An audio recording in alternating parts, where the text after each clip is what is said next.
Hi guys! Welcome to Unicorn Princess Tarot. So ito yung reading natin for Air Sign, Gemini, Libra, Aquarius. Take only what resonates. Feel free na mag-comment sa baba, i-like itong video. Sobrang ma-appreciate ko yon. Thank you po. And mag-subscribe kung hindi ka pa nakaka-subscribe. And idamay nyo na rin po itong aking dalawang friends, si Jing Tarot Reader at si Pisces Palmist. Ayan, si Jing Tarot Reader, pwede nyo siyang bisitahin sa Messenger sa Facebook para mag-inquire tungkol sa personal tarot reading. Okay, Unicorn Princess Tarot, yan naman po ang aking TikTok. Please do follow me there. Yan, inaasahan ko kayo na makita ko rin kayo doon. Okay? So, let's start. This is for the sign of air sign, Gemini, Libra, and Aquarius. Let's start your reading. Air sign.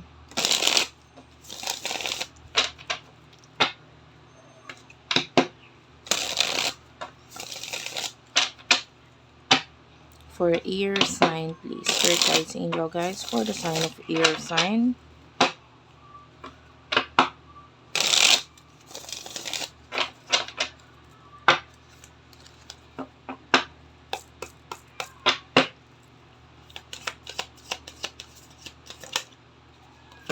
You do have here the Hermit. Yeah, the Five of Swords.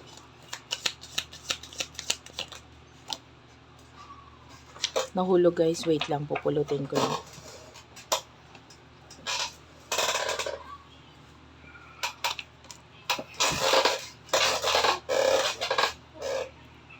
Okay, sorry about that. Medyo maingay lang yung upuan ko ha, pagpasensyahan niyo lang. Nakakita ko dito ng mga bagay na inililihim mo, itinatago mo. And maaaring hindi mo masabi sa iba. And maybe may kinalaman yan sa mga trahedya or problema na kinakaharap mo ngayon. I can see someone na makakapagbigay ng tulong or advice sa'yo, but you have to hear the truth. Kailangan mong marinig ang katotohanan or sabihin ang totoo sa kanya. Okay, maaaring magkaroon ng malaking pagbabago sa'yo. Pero of course, kailangan mong aminin at tanggapin kung ano yung mga pagkakamali, kung ano yung mga dapat mong baguhin, kung ano yung mga sasabihin ng taong ito. Kasi minsan ganun talaga, medyo masakit marinig yung katotohanan, masakit makarinig ng advice, pero malalaman mong totoo yung tao kapag wala siyang pakialam sa kung ano yung mararamdaman mo pa sa ngayon. Sasabihin niya talaga sa'yo kung mali ka. Sasabihin niya talaga sa'yo kung nagpakatanga ka. You know, hindi ito yung tipo ng taong i-cover niya yung totoo. Ganun, I feel like a person who is really concerned sa'yo. And yung iba, that could be a friend, a family member, ayan, magulang, yung iba sila yung magsasabi sa'yo na oo, masakit marinig, pero yun yung kailangan mong marinig.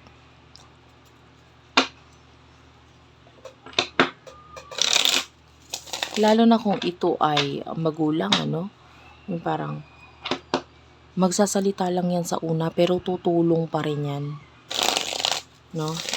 Hindi ka pa rin naman nila pababayaan na ganyan ka. So, pagdating sa love, sino itong person na kakonect mo? For air sign.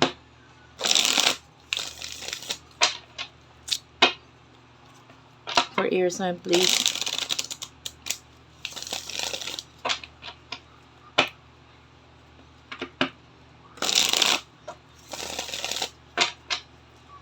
One last shuffle.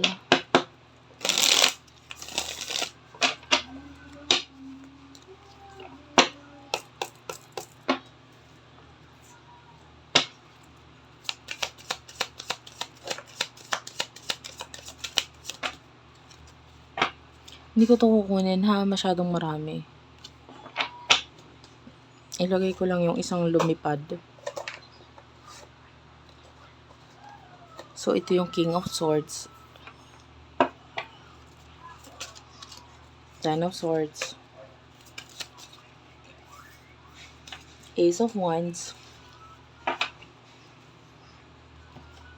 Itong person na ito could be someone who is very professional or someone na nagwo-work sa government or kung hindi man could be a doctor, basta professional. Pero puwede rin namang hindi. Maybe a very logic person, sabihin na lang natin gano'n. Um, Masyado niyang ina-analyze yung mga pangyayari. This person puwede nagkakaroon ng ending sa kanya ngayon and nagfo-focus siya sa mga new beginnings niya. Meron siyang mga bagay na pina-priority. Itong person na ito, maaaring may something na nawala sa kanya na parang sa ngayon tina-try niyang mag-move on regarding dito, 'no? And I'm seeing a person na very problematic, gano'n ang energy, parang problemado. Anyway,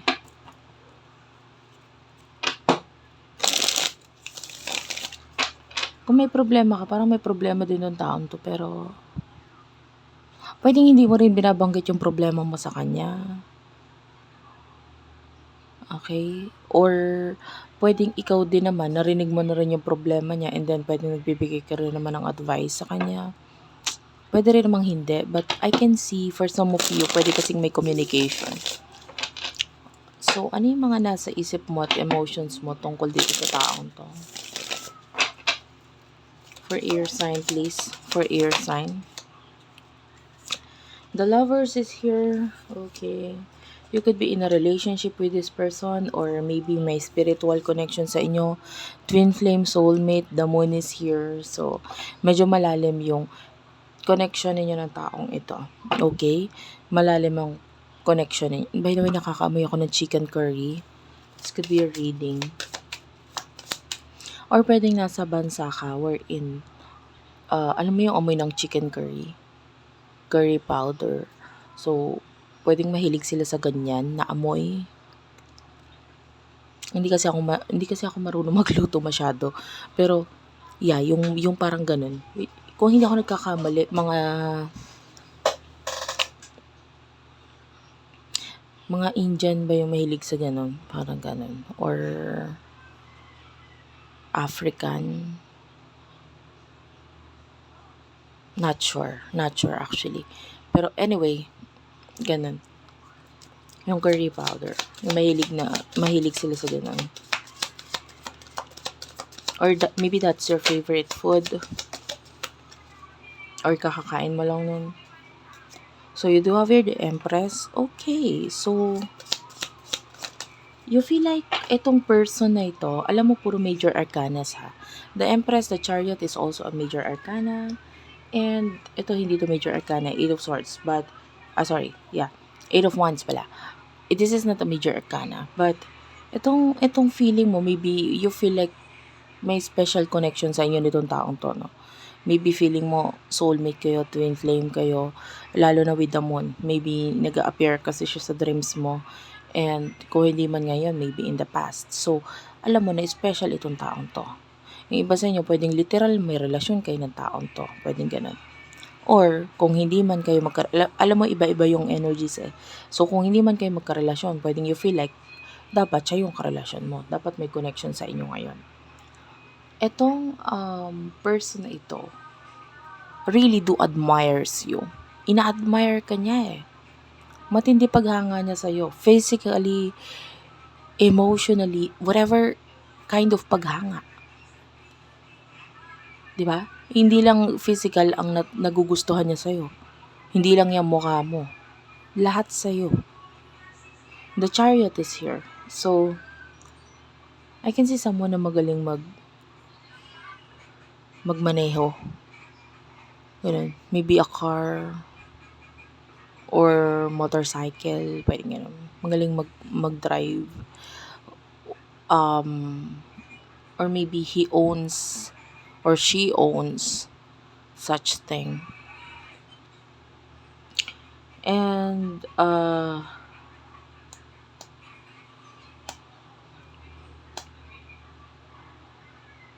the Chariot is also like a runner kind of energy. So, pwede ngayon. Siya yung nagiging runner dito sa connection na ito. Especially ang bottom of the deck is the Seven of Swords. So, umiiwas siya. And,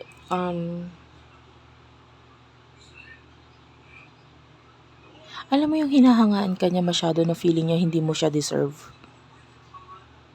You don't deserve someone like him or her. Masyadong parang nadodown niya yung sarili niya. Parang, halimbawa, ikaw. Ito, isipin mo lang. It feels like liking an idol. Halimbawa, gusto mo si... Wala akong masyadong alam na artista. Halimbawa si Jungmong, o hindi ko rin yun alam. Mas naririnig ko and I feel like it's a celebrity sa Korea. No?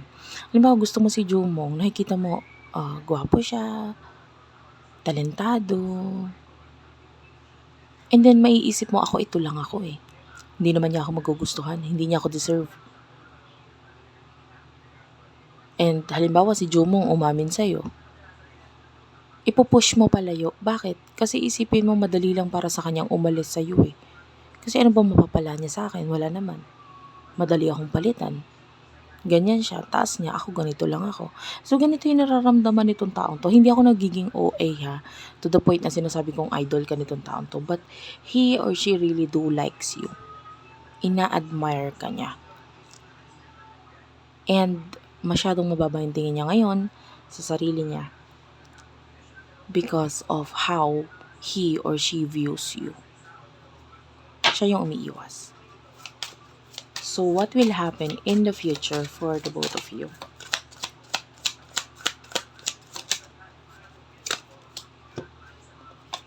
Seven of Pentacles, the Eight of Swords,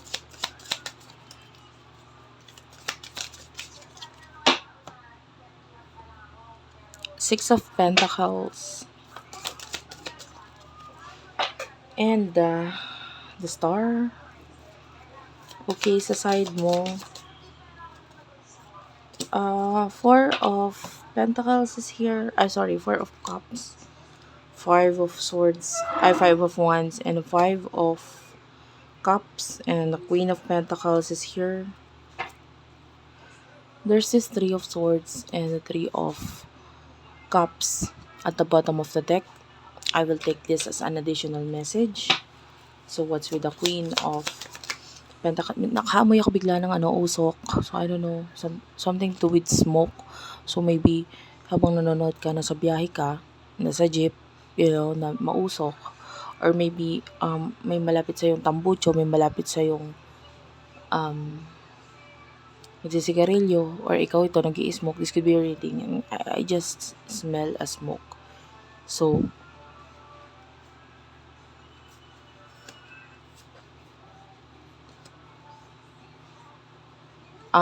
Ten of Wands is here, King of Pentacles, and the Nine of Wands. So, in the future, itong person na ito, marami siyang responsibilidad na namin ang bigat ng nararamdaman ko sa kanya. Medyo mahihirapan kayong mag-reconcile in the future kasi may presensya ng third party. I can see a third person situation here. And bukod pa doon, pareho kayong walang ginagawa sa connection. Parehong wala, stagnant.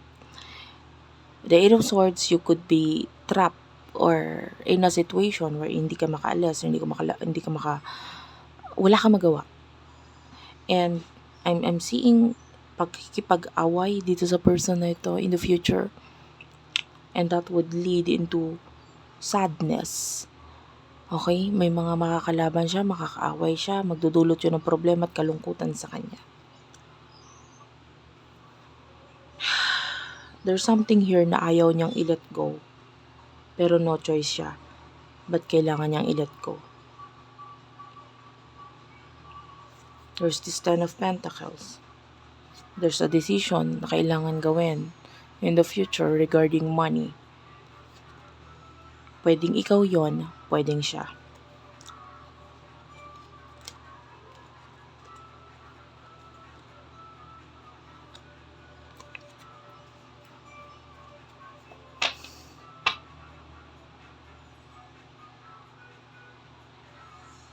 Kung ikaw ito na may minsan ka ng tinulungan,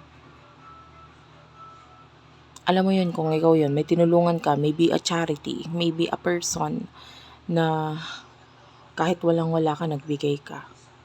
Kahit hindi ka naman talaga kumita, nagbigay ka pa rin. You know, you are this person. If you are that person, nakaka-relate ka doon. The universe is giving you back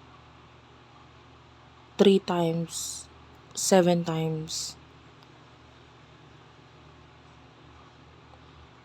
Hindi lang, more pa talaga ang ibibigay sa'yo. Because you have helped someone in need. Kahit wala ka, kahit walang-wala ka. Kung nakaka-relate ka dun sa part na yon, soon you will get the star here. This could mean money. Pwedeng may ma-accomplish ka, may perang babalik sa'yo na minsan itinulong mo sa iba. Alam mo, totoo naman yung kasabihan na pag tumulong ka sa iba, mas malaki ang ibabalik sa'yo. And in the future, ito na yun. Pagdating sa love nga lang, ngayon, stagnant, walang kagalaw-galaw. But pagdating sa money, I can say that you will enjoy itong mga paparating financially para sa'yo. Okay? Thank you for watching. I love you all and bye-bye.